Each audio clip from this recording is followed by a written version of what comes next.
Welcome everyone. Greetings from this studio in Budapest, Hungary. This is Dr. Bertalan Mesko and you're watching the Medical Futurist live Q&A session.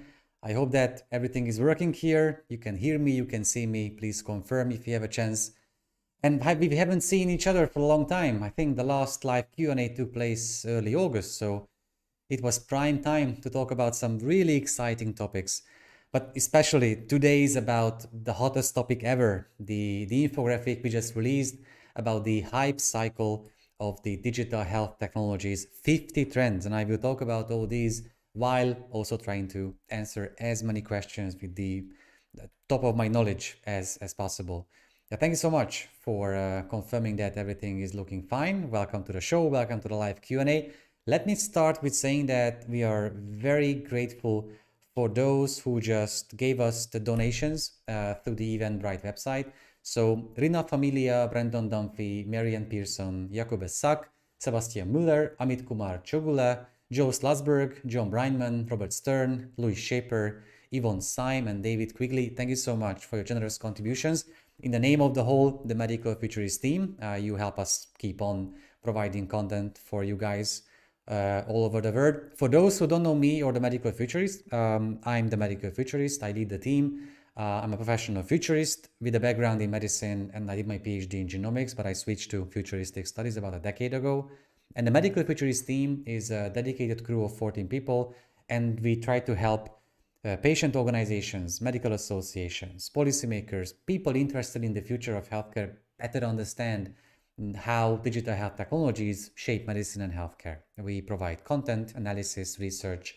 We publish videos, ebooks, and we are very active on a range of social media channels, but you can find all of these things on one place on medicalfuturist.com. So thank you so much for being here with us today. We have plenty of things to talk about. And in the meantime, please keep the questions coming and I will jump on that bandwagon right away. But before we start, I have to mention to you that besides the contributions and the infographics I will show you today, we also launched the YouTube membership, which is a new thing in the Medical Futurist realm.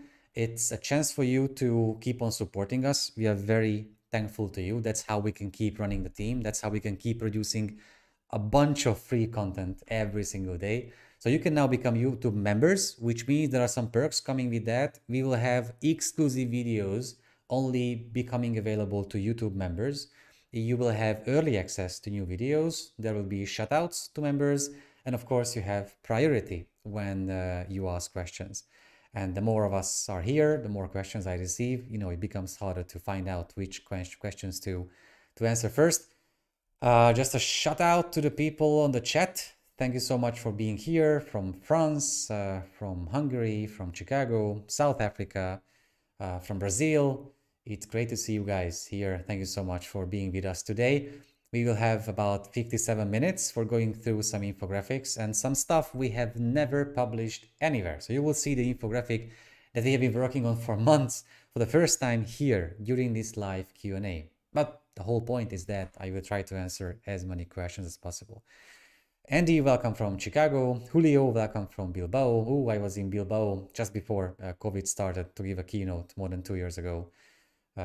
India, it's great to see you guys from all over the world.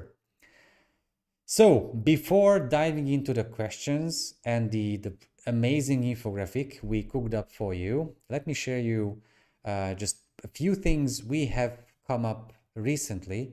The first one is the top 100 companies of digital health. You have to know that, as usual, our editor-in-chief, Judith Cusco, is on the channel and she will be able to give you links to the analysis, papers, publications, articles we have published before. So she can also give you a link to this amazing infographic. Every year we publish the top list of digital health companies. And this year it was a real challenge to make this list. What you can see here is in every bubble, you see a technological trend like genomics, fitness trackers, digital health devices, medical transportation, 3D printing, augmented reality, rehabilitation, remote care, AI, and so on. So if you see like these companies, it means that they are involved in remote care and in health management at the same time. These are even involved in AI and health management at the same time. So I think it's quite easy to digest the information here. But what matters is what kind of companies we have come up with.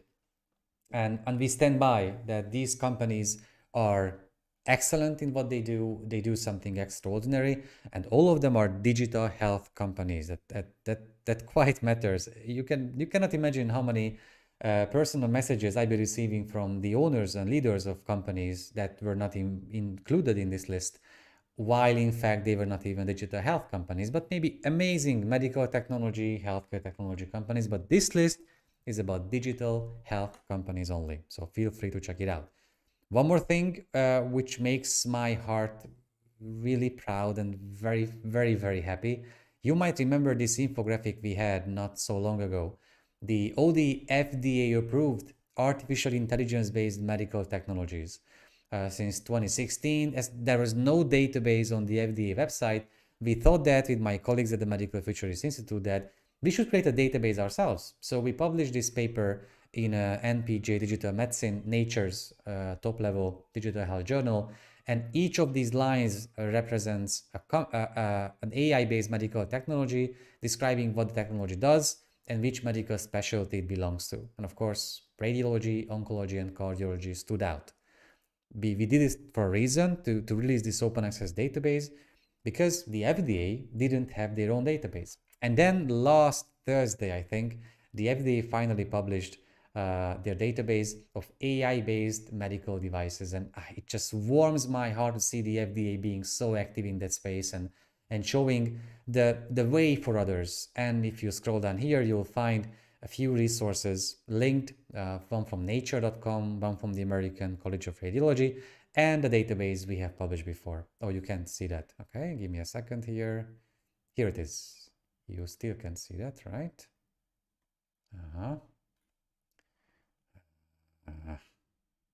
You think I'm good with the OBS software? No, I'm not. So in the bottom of this database, you can find the Medical Futurist database being referenced and cited. So I'm very proud about this. I'm not bragging here. I'm just that's how much I'm proud of the whole team, and that's how happy I am about this progress that the FDA has been making.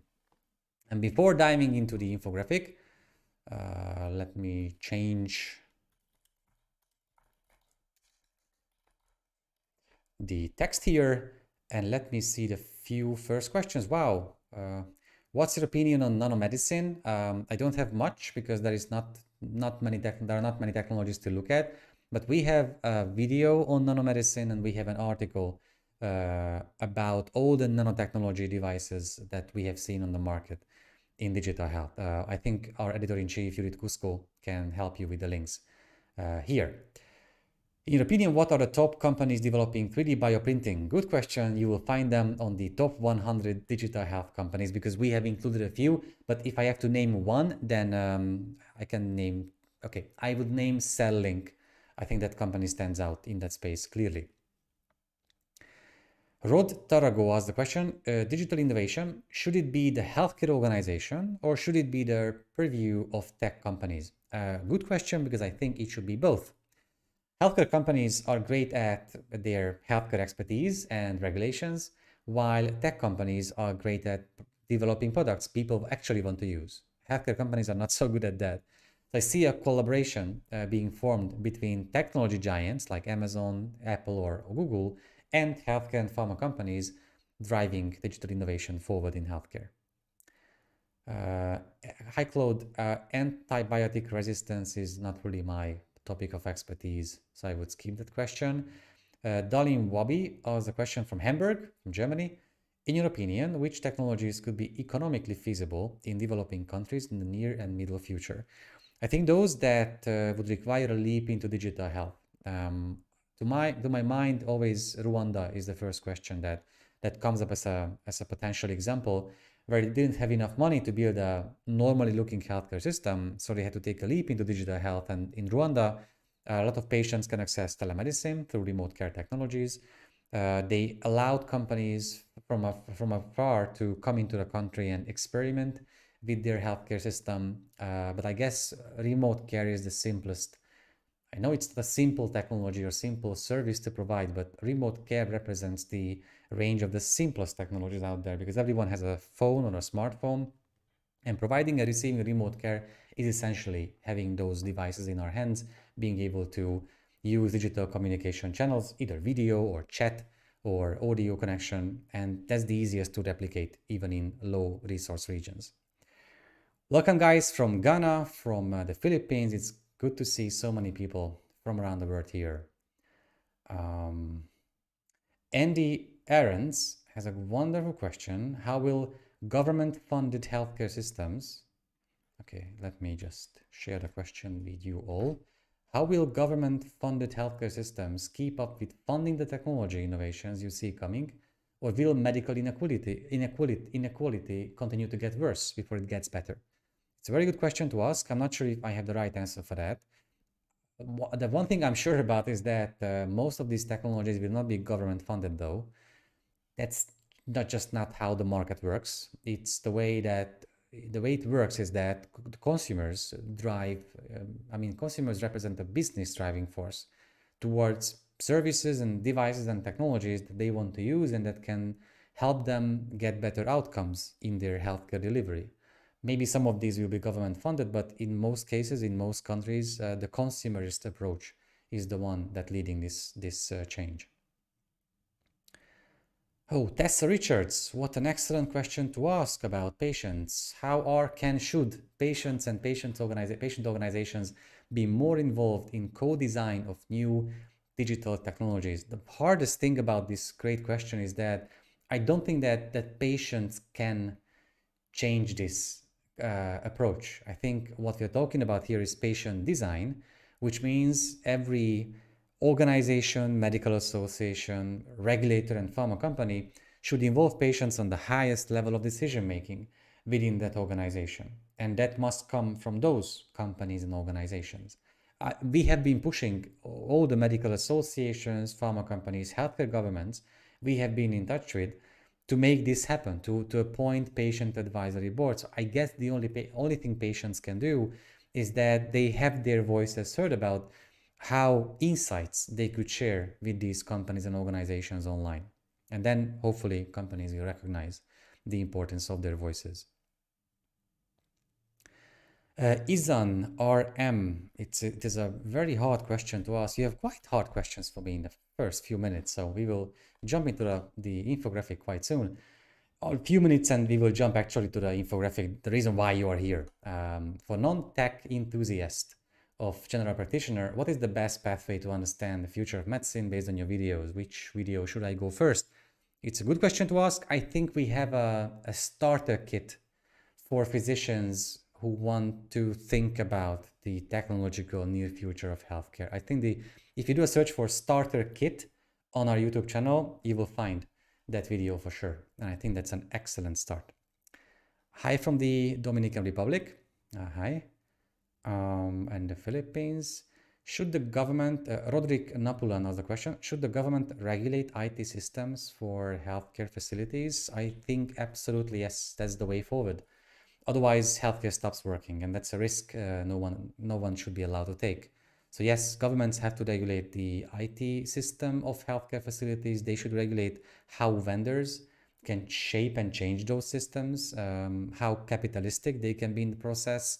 They have to make sure, governments have to make sure that the cybersecurity is strong enough of these IT systems so we don't harm patients. There were news just a couple of days ago about how an infant died because of a cyber attack that was aimed at a hospital. Awful news, and it shouldn't happen, because it's not about, you know, the world's most amazing hackers trying to cyber attack hospitals. It's about mostly hackers using social hacking, the way that they just call people in the hospital and pretend to be someone else, and this way trying to get out piece of information through which they can log into the system. So it's still people who are the most vulnerable in that pyramid.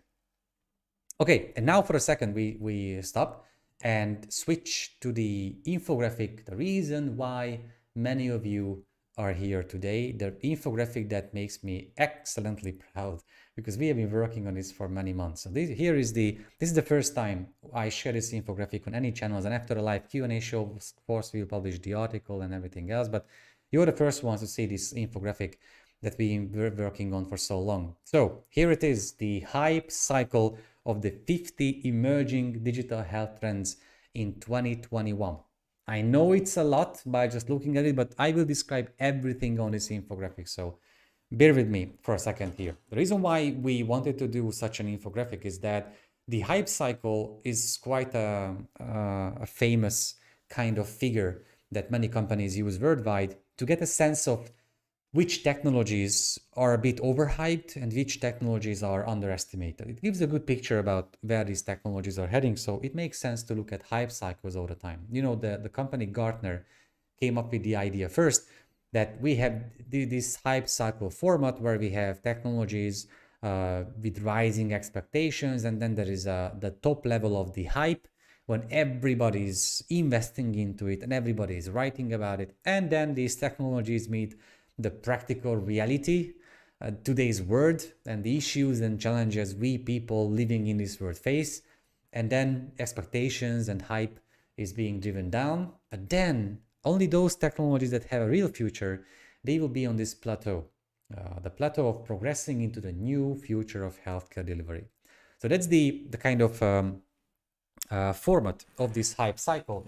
And what we did was I selected the 50 most emerging digital health trends. Examples include quantum computing, 3D bioprinting, AI in medical decision making, longevity research, personal genomic services, wearable health devices, and so on. The 50 most emerging digital health trends.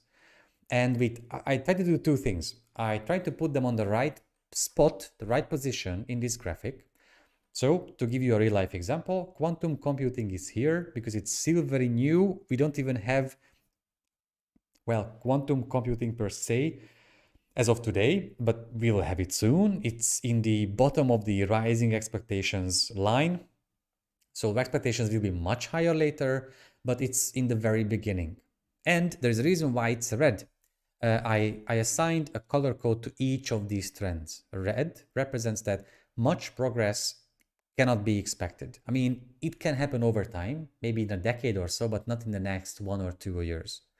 Orange means moderate progress is expected. So that technological trend is in that spot, but it will get to the top of this line in the next couple of years. Red means that trend is still moving fast.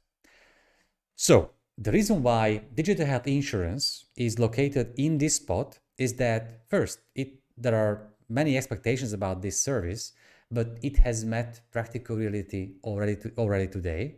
And it's green because it's still progressing fast. So if I had to make this infographic again next year, I guess it will be somewhere here, getting closer to the plateau, because digital health insurance, I think, will be the new norm after the pandemic is over. You will not be able to invest into the health of people without getting data about them and in exchange rewarding them for living a healthy life, for doing a good disease management process or progress. Quantum computing is here and it's red. It's in the beginning. There is not much progress expected in the next 1 to 2 years, but in 5 or 10 years, it could be the next big thing. It could get to the top of the hype cycle very soon. Here's one more example, an orange example, virtual reality in pain management. It's crucial to look at this technology because VR has been used in many areas, but I think the most exciting one is pain management. Because if you look at studies and clinical trials, you will find that most of the studies are focusing on this. Some studies are focusing on psychological concepts or treating phobias or anxiety, but the best studies I've seen are focusing on pain management. And it's on the plateau of the part of progressing into the new future of healthcare delivery. And it's still orange because it's still moving. Not so fast as a green one, but much faster than a red one. That's why it's there. So there is a reason why each of these technological trends is in that spot and has that particular color. I guess it would take much more time to go through all these examples, and I cannot go through 50. But I can try, but for now, I will go back to answering a few more questions. And then we can continue with the infographics. So where was I? Rina Familia, welcome to the live Q&A session. I would like to know to what extent the Internet of Things will influence the medicine of these times. Well, The way, and let me share the question with you too.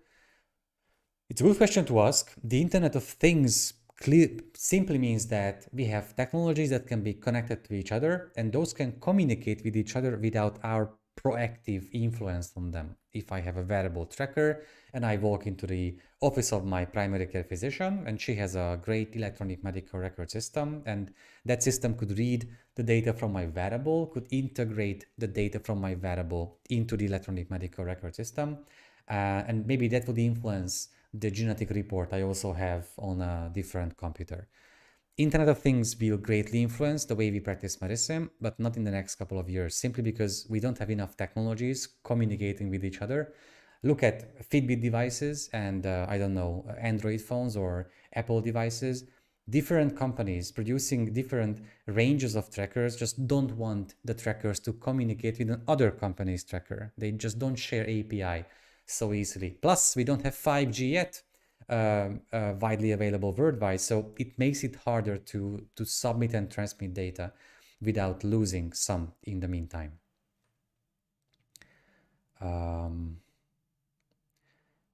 Manish, thank you for a comment that automated external defibrillators could be available in every building, parks, hospitals. I mean, they are available in India, but based on your question, I guess it means people could know about where these are available, or there is not enough available throughout the country.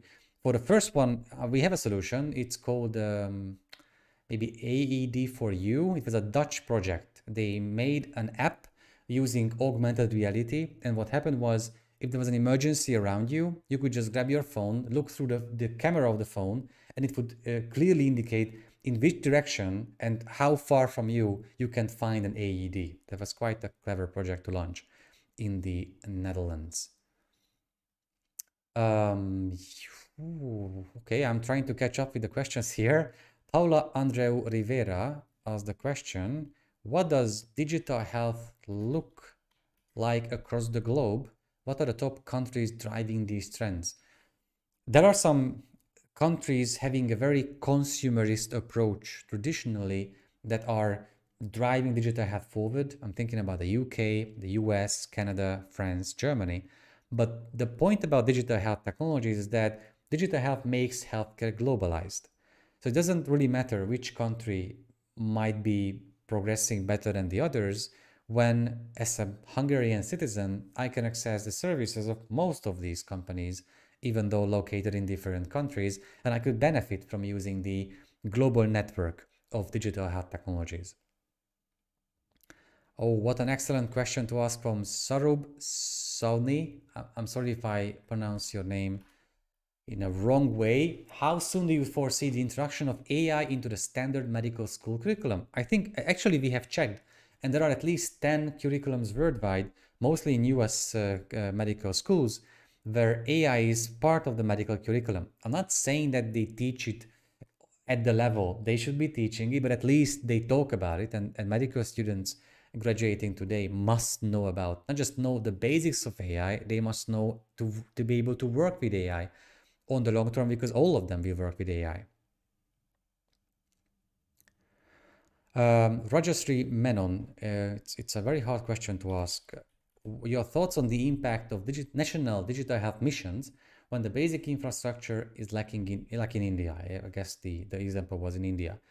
I remember that last week we released an analysis about how India is launching a digital health mission finally, and that's excellent. And I understand that the basic infrastructure is lacking, but that's more about health IT. Digital health is not only about accessing technologies, it's about allowing patients to take part in their health and disease management, and that process in itself doesn't always require a technological advancement. So while basic infrastructure is lacking, and that's a government issue, digital health, having a digital health mission nationally is incredibly crucial, because that will drive every medical association, regulator, even the companies developing technologies forward, and find out how they can contribute to the nation's healthcare system. Okay, Julio Alvarez, I think VR is not only going to be used in patients' pain management, but also in the rehabilitation of different neurological conditions, thanks to the neuroplasticity. Excellent point. Thank you for sharing that. If you could share a good example you found, and because I guess it seems that you've come across a few, please share with the community here. Brian Hunter, I have several personal medical fitness devices. I get a lot of data, but I don't really know what to do with that data. I feel for you, brother. Or which things I should tackle first? Do you recommend a particular approach? It's an excellent question to ask. I absolutely feel for you. I'm looking on my right, there's a shelf full of about 150 digital health devices I have tested already. I know what kind of challenge you're going through. It's an awful thing to do that. You can finally take part in your health and disease management. You can measure data. You can do an ECG or a blood pressure, health using a health tracker, fitness tracker, all these. And then what? So what I would recommend you to do is what I did. Even though as a physician, I'm a physician researcher, I was lost in the jungle of data. So I reached out to my primary care physician to find out how we can use that bunch of data to design a preventive plan. So we might be able to predict or prevent the disease from happening or catching it as early as possible. And together we have been on this journey. It's very important to me that I'm not alone in this journey. I will keep on measuring data, but with my primary care physician, we are in this together. And she helps me with her expertise. And I try to provide insights about my lifestyle because that's my area of expertise. And together we try to get the most out of that data. And this way, at least you're not alone being doomed with that amount of information. Goyland Stevens, it's an excellent question to ask. I'm not sure if I will have the right answer for you. I hear you talk about big tech company involvements into healthcare, which are like based on their available tech, but how can we cope with it being under the European GDPR legislation? It's an issue, it's a challenge, but in not every case we need to we have to stick to the GDPR. I mean, we always have to stick to GDPR, but when using federated learning, for example, as a subset of machine learning, it means that these tech companies could still exploit the data coming from patients, but the privacy of patients would remain intact. So maybe there are other technological aspects or subsets of machine learning algorithms that would allow big tech companies to do what they are good at, using data to make better decisions for products, while not breaching privacy or GDPR laws. Yeah, Arpan, seeing the portable MRI device, it blew my mind away. I mean, I guess I have to show it to you. Yesterday there was news about a portable ultrasound device coming out. Let me share the news briefly with you. Actually, if you want to get these digital health news day by day, you can get them because every single day, actually many times a day, on Instagram and on LinkedIn and Facebook and Twitter, we publish these analyses that I make every early morning about these technologies. So we have now a portable MRI device, and I always thought that the portable, maybe a portable ultrasound is feasible, a portable X-ray a little bit, but an MRI device. So what's next? The CT scan? It's really mind-blowing what kind of technologies we see coming out day by day.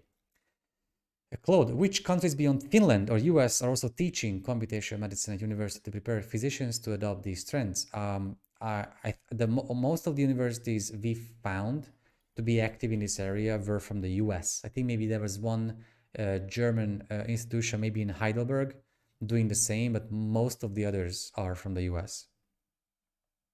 Tessa Richard, thank you for the question about electronic health records. It's a hard issue to tackle. Why the slow progress? Because it's health IT and health IT is slow, but I want to keep on focusing only on digital health technologies. Okay. And I try to now answer questions from those who I didn't answer a question. I haven't answered a question yet. How can we use the current technology that are available now to make clinical trials cheaper and more efficient? What a great question to ask. Let's think about in silico clinical trials. Like, how about discussing it with our kids in 10, 15 years from now, that we used to test drugs on patients, like, you know, in animal studies. We did the same with patients. We gave drugs to some of them and we gave placebo to others and tried to see the difference. It was an awful era, barbaric era. With in silico clinical trials, it would be quite a change. I'm thinking about how artificial intelligence can be used for drug design, for drug repurposing, for creating physiological models of human beings and testing these medications on millions of them. There are companies that have networks of proteins on a cell level, and they can test the impact of drugs on that protein network, and it's very much useful when trying to find out what side effects drugs will cause. So I would bet on AI on changing the future of clinical trials. All right. Ooh, there are many questions here. Thank you so much. Please keep them coming. I'm doing my best here. Kong Chung Tung, hi from Singapore. Do you think concerns about cybersecurity threats will affect the scaling up of digital innovation? It will, well, it will, of course, these concerns are very important, and the threats will affect those thinking about implementing such technologies. But cybersecurity is not rocket science. It can be done. It can be done in a good way. Healthcare governments spend a lot of money on cybersecurity in those countries where they think that it's a top priority issue. Look at Denmark or Germany. And in those countries, it's a safer place for hospitals and patients to be at the hospital. So yeah, I think it will affect, but will not jeopardize that progress. Wow, Angela Vairimu has an excellent question. In your opinion, do chatbots stand a chance in healthcare delivery, especially in resource-poor settings? It's a beautiful question because that's exactly, I mean, there are two reasons why chatbots could be very useful in healthcare delivery. One is for those underprivileged resources, underprivileged areas where you simply can't have enough medical professionals to provide healthcare. And the second is when you have healthcare professionals, but people have to wait a long time before getting a service. In mental health conditions, as far as I know, in the UK, the NHS has been providing a chatbot-based service for those who had to wait for a few weeks. And for the weeks before meeting a professional in person, the patient has been able to have discussions with the chatbot, of course, knowing that there's just a chatbot, but it still helped. And at the end of the process, the chatbot could even create a report about the patient's case before they met physicians in person. Florence Committee, Apple Health appears to be struggling. Google Health and Amazon have had their own struggles. Why? Do you have any thoughts about these giants and build all the resources they can at this healthcare? I just have to mention that I would love to answer the question because that's one of my favorite topics ever. But we spent the whole summer, I mean, literally the whole summer, with such technological issues. So we went through, let me show it to you. You will find it on medicalfuturist.com. We had a whole analysis, an article about each of these companies, Amazon, Google Alphabet, Microsoft, Apple, IBM, NVIDIA, and then one infographic field analysis together about how these companies are struggling, what advantages they have. So please feel free to look at this long analysis. And now, back to the remaining questions. What is the role of AI in dentistry? Curella. Thank you for the question.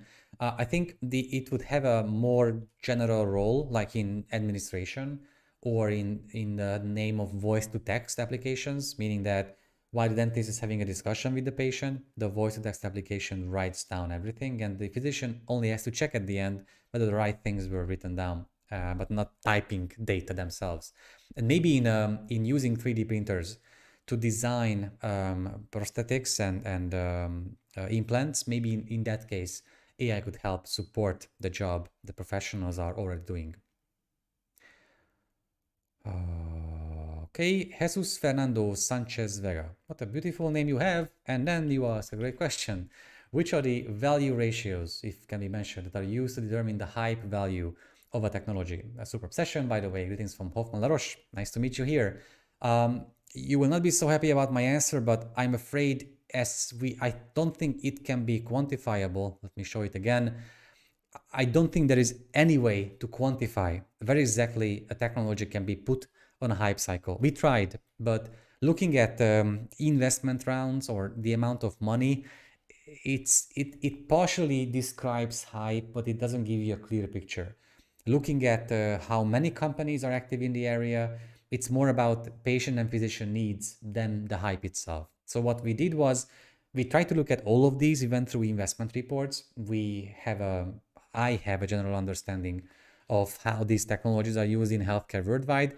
And then the rest, I'm afraid, is my subjective point of view about where I would like to put these technologies based on all the companies I have been following, all the studies and news I've been reading day by day for the last 15 years or so. So I think I would say this infographic and the way each technology is located somewhere is about 75% subjective from my side and 25% based on data we could gather about them. So thank you for asking that insightful question. I'm trying to, well, I can see that I will have no chance to answer all the questions, but I'm doing my absolute best here. So I'm sorry if I miss one or two, but I try to go through as many as possible. What a nice question to ask. Could you suggest new technologies in treating of medical waste? Now, I thought that the question would be about how medical technologies can go to waste and what we can do with the waste, but can you please clarify what you mean by that? Guys, thank you for asking questions about career changes and all the things like that. We had a live Q&A dedicated to that topic. It's not that I don't want to help you make a career change, it's that I cannot help you. I'm on quite an unorthodox career path that I would be the last one to be able to give you a good advice on how to shape your career in this space. Matthias Masbeck, hi from Sweden. What is your take? Let me share a question with you all on Tesla's recently unveiled robot, something that will have a place in healthcare. I have an issue with Elon Musk these last couple of years. To me, it feels like he wanted to sell colonizing Mars. I'm sure they will, but not by 2030, but maybe later. So they try to sell the idea of colonizing Mars so they can start mining on the moon. I think now they want to sell this idea that all of us will have robot butlers at home, and maybe we will have something a bit more advanced than a robot vacuum cleaner. That's my 2 cents here.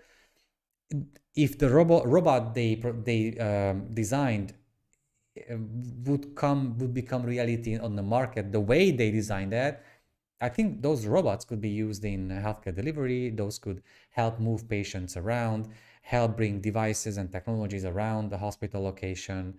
They could be useful, but I have much more doubts than promises or potential hope about how they can make it happen. All right. Why are these technologies not used yet if they are already available? That's a hard question to ask because most of these technologies are available worldwide. I mean, you might feel, I understand that you might feel that you have no access to them, but while in fact you have access to many of these, maybe you don't know about them, or you have a primary care physician or a healthcare professional in general who doesn't know enough about these technologies. But looking at home lab tests, these are available. Most of them are all worldwide. Vocal biomarkers are becoming available quite soon worldwide. AI in drug design is affecting your life, even though you don't feel that, but medications reach the market sooner and in a more cost-effective way than before. Microbiome testing, personal genomic testing, medication management apps are available worldwide, smartwatches, wearable devices, and so on. So actually, the vast majority of these technologies are pretty much available worldwide. But many of us still feel that they are far-fetched or far away from us, and we don't, we can't put our hands on them right now, but in fact, we can access many of these. Celia Farkas, thank you for the question. I assume from Hungary, based on your name. Let me share a question with the others too. In addition, the general curriculum of medical school, doctors who have already graduated also need the education of AI. How could this be developed? Within what framework? I can share 2 things about that. One, I know that the American Medical Association has published guides about that. And the second is that the Canadian Medical Association is working a course, a digital course for physicians about that kind of knowledge. And if just for a second you thought that we don't have, at the Medical Futurist, we don't have a guide about that, I'm afraid you are wrong. Because as usual, and the question was not set up, but I want to show it to you that we have been working on this for guide for so long. We just published it a few days ago, the Medical Futurist Guide to Digital Health for Doctors. This is an absolutely free guide. Anyone can download it here. It's a free PDF, 23 pages, about all the things physicians should know about patients Googling symptoms, how to talk about wearable health devices, how to fight medical misinformation, how to find reliable medical resources online, how to evaluate health apps, how to discuss questions about genetic reports and genetic tests. I think it's a very useful guide with conversation bubbles. That's the main point I'm trying to say here, that it's not just a description of these technologies, it gives doctors a very practical sort of guide about how you can discuss a wearable device, a genetic test report with your patient. So I'm very proud of that, and Judith Cusco can share the link to the free guide to you all in the chat section. All right, will AI replace physicians and in which areas? I'm smiling because I love saying my line that AI will not replace physicians, but those physicians that use AI will replace those that don't. That's how simple it is. The job medical professionals can do cannot get replaced by automation. Tasks that are data-based and repetitive not just could, but should get replaced by automation. It means radiologists will have their job even 15 years from now, but they will only check flagged cases that require the human expertise that they have, the vision that they have. And we will need medical professionals. When AI can find all the cures in the world, when AI can predict cancer in all the patients in the world, then we will need medical professionals who can understand how that algorithm came to that conclusion. So even then, when everything is possible to be automated, even then we will still need medical professionals. Ooh, okay, I'm in the middle of the questions. Patrick van Ooyschot, hi from the Netherlands. Have you seen examples of AI in pharmacotherapy? No, but I've seen AI being used by either personal genomic companies that provide lists of medications the consumers might be sensitive to, or pharma companies that try to come up with better medications that don't cause side effects, but nothing in between. There might be out there, but I haven't come across any of those yet. Of course, my pleasure for answering any question I can have here, I can answer here. Okay, oh, there are so many telehealth dentistry apps with similar features. What do you think will make one a winner over the other? Also, what do you think you could be enhanced in creating such apps? It's a good question to ask, and I think the way I could answer that question is about the way I could answer a general telemedical question, that the one that stands out would be the one that would focus on a niche area. So I don't believe that we will have 2 or 3 telemedical apps or services worldwide. I believe we will have hundreds of them, because there is a very different telemedical app you need for a patient with diabetes than for a patient who just wants to lose weight. There are niche areas within teledentistry too, and I think those companies that can dedicate their services, their technology to those niche areas, I think they could stand out. Dalim Wabi, do you think markets can rise due to AI technologies in developing countries, or do you think the big companies will dominate the markets? Markets can rise due to AI technologies in those countries. I guess you mean that we will have like startups and smaller businesses also trying to get a piece of the healthcare pie. I'm afraid that because of how expensive these technologies have become, and especially AI, I'm afraid if we are talking about AI, I'm afraid big technologies will get the biggest piece of the healthcare pie. Haha. Lokesh Kumar Singh, thank you for the question. What is the best future medical course in the coming 10 years. It will be one organized by the Medical Futurist in less than a few months. We are actually working on an online course for you guys. And I know I've said about 3 times today how excited I am, how proud I am about something we have done, but this is the big thing that's coming. So we will have an online course very soon.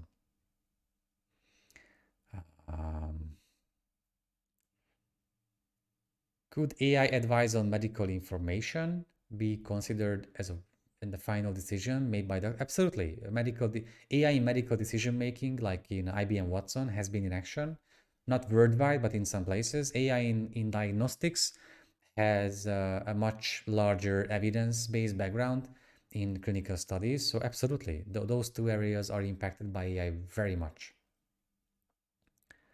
Okay. And I already have this book. Thank you, Sylvia. Yeah. Do you see pharmaceuticals as complementary or adversarial to the development of health technologies? I do believe in the power of digital therapeutics. So I love those combinations the most when I see a medication on the market being sold with a accompanying digital health device, a tracker, an app, a sensor, because with the digital health app, the medication can lead to a higher compliance, higher efficiency, and that's what is crucial for patients out there.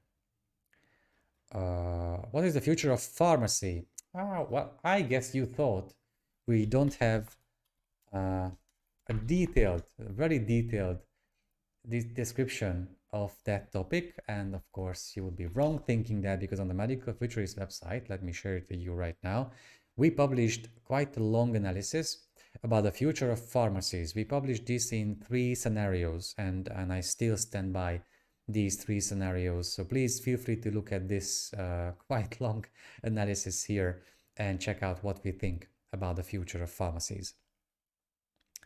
Okay. What do you think was the reason that IBM Watson did not become mainstream and didn't prove to become profitable? That's a good question to ask, because the reason why IBM Watson couldn't become mainstream worldwide, even though it's still being used in some US healthcare institutions, is that the point is not that it didn't prove to become profitable, it was not proven to be evidence-based. So if IBM focused more, not on their marketing effort, which was excellent, but if they focus more on putting enough evidence behind that technology, then medical professionals worldwide could make a decision about using it or not based on evidence, not based on marketing PDFs. As I assume it was the former, they focus more on marketing, then the technology fell behind. I think that IBM Watson is excellent, and I cannot imagine the future of medicine without technologies like IBM Watson, but without enough evidence, without enough clinical studies and papers proving how efficient, how useful that is in medical decision making, simply no medical professional can start using it in action. That's how simply I'm afraid healthcare and medicine work in general. Okay, next question. Let me share a question with you all. Where in healthcare we will see the biggest disruption of current practices in the next 5 years? Andreas Uga asked the question. I think clearly artificial narrow intelligence stands out in this respect. AI in diagnostics, in medical decision making, in drug design, in drug repurposing. I stopped now. Just 4 areas that will revolutionize healthcare delivery. So of course those. Okay. What are the leading countries when it comes to digital health? What are these trends already being implemented and succeeding? I think Denmark, Germany, the UK, and the US stand out, but there are many regions within countries that also stand out without their countries standing out. I'm talking about the Hospital Clinic de Barcelona, for example, in Spain, or the medical complex in Nijmegen in the Netherlands, and they do stand out. Consumer variables, and it gives me a chance, this question gives me a chance to go back for a second to the hype cycle. Yes, let me share it with you right here. So wearables, I put wearable health devices here. I think wearable health devices have met practical reality already. I think hundreds of millions of patients use one. Tens of millions have stopped using one because it made no point in their lives. It didn't contribute to their health or disease management. I think it's over the hype period, but it's getting closer to the plateau, the progressing part into the new future of healthcare delivery. Because I can't imagine healthcare delivery without wearable health devices contributing to measuring data, health parameters, vital signs that we can use to make better medical decisions. So we will get there, but if I have to deal with the Bluetooth connection myself, or if I have to find expensive wearables, that's just not going to happen. We need wearables that are seamless, that are almost invisible, and can still contribute to care. Thank you for that question. Okay, next one. A very similar question to ask, and I love this question. Are we all going to wear some sort of medical device in the future? I'm 100% sure that we will not, all of us, wear a medical device, but those of us who would love to have a chance to prevent diseases from happening or to check them as early as possible, I'm afraid we will have to wear some kind of a digital tattoo, a thin medical device that constantly measure data, doing an ECG, blood pressure, heart rate, sleep tracking, and so on. Parameters that were proven in evidence-based studies that can contribute to a better disease and health management. But only those who decide to wear some. Though we will not, nobody will force anyone to wear digital health devices. Of course, thank you for the question. Can you please explain me the term digital medicine? Of course, digital, there is a range of expressions that are very similar, yet mean different things. Digital health, digital pills, digital therapeutics, digital medicine. I think digital health is a cultural transformation of healthcare using a range of disruptive technologies that provide data to both patients and healthcare professionals that lead to an equal level partnership. While digital medicine refers to a field where medications have embedded microchips in them. Digital therapeutics is a field where you can combine medications with digital health applications, a sensor, a smartphone app, and so on, and provide a therapy based on that. So essentially prescribing applications and technologies for patients.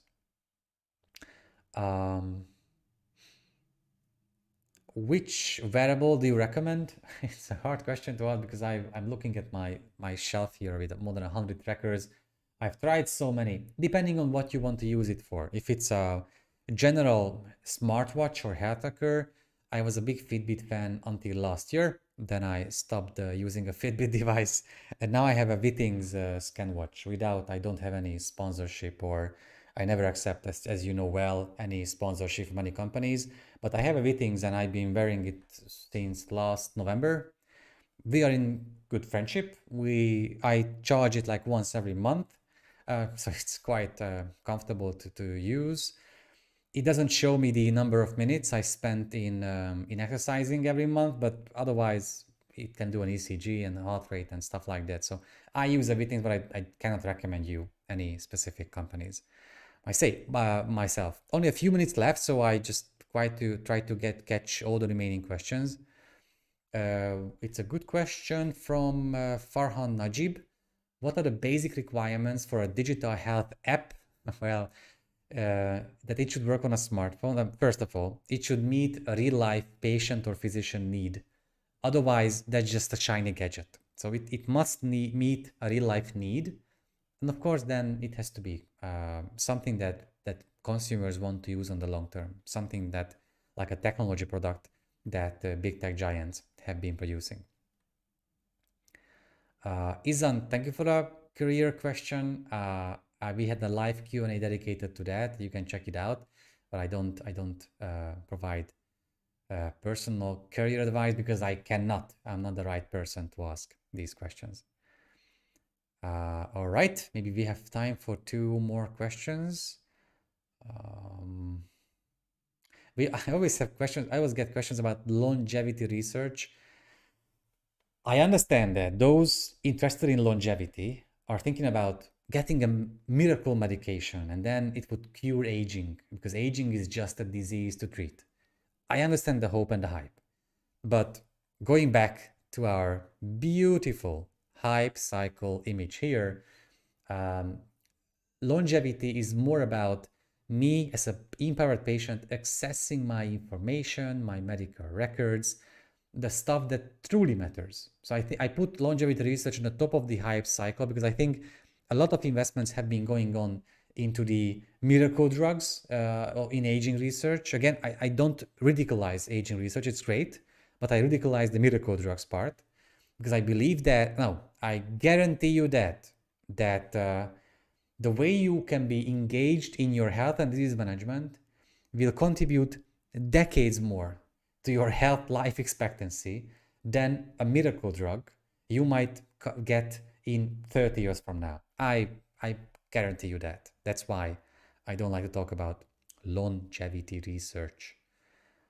Maybe one more question to ask. Wow. Chandu asks this question.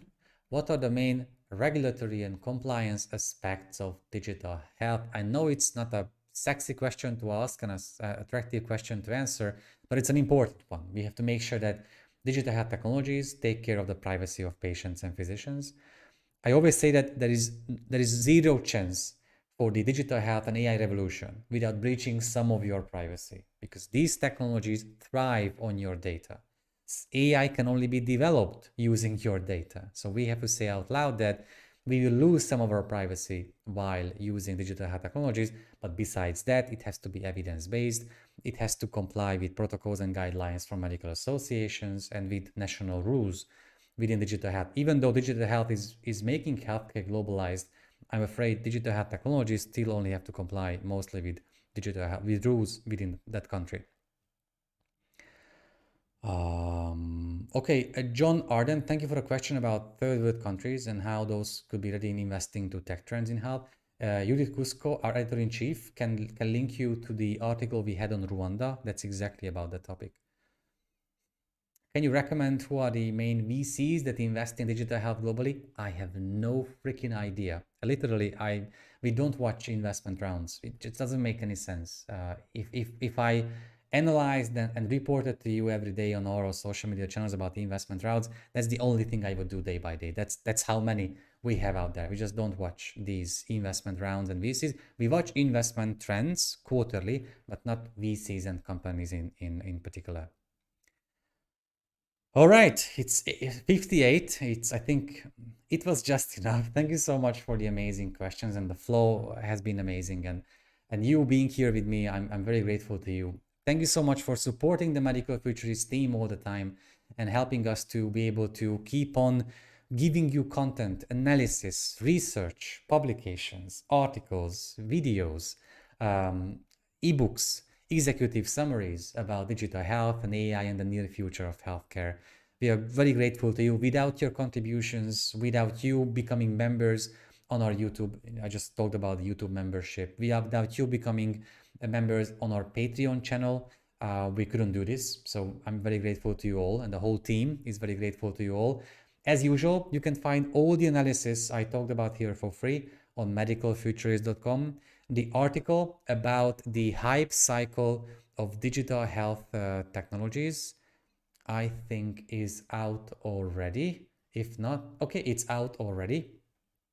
So you can just hop on to medicalfuturist.com and check out the whole article, the description, the infographics, everything we added to that topic. You can also find all the news we share day by day. I do analysis every single morning about the top digital health news and AI news on Facebook, LinkedIn, Twitter, Instagram, and YouTube. We publish videos on YouTube. We have executive summaries on LeanPub. And if you want to get even more exclusive content from us, there are two ways for that. You can become a member on our YouTube channel just by clicking the join button on the bottom and below this video, or by becoming a patron on patreon.com/themedicalfuturist. For our patrons and for the members on our YouTube channel, we publish content that nobody gets outside these two networks. So I'm very grateful to you all. Thank you so much for being with us, and we will publish the topic of the upcoming Q&A quite soon. For now, please stay safe, have an excellent day, and please follow us on the Medical Futurist channels. In the name of the Medical Futurist team, I was Dr. Bertalan Mesko, the Medical Futurist, and thank you so much for being here with us today. Bye.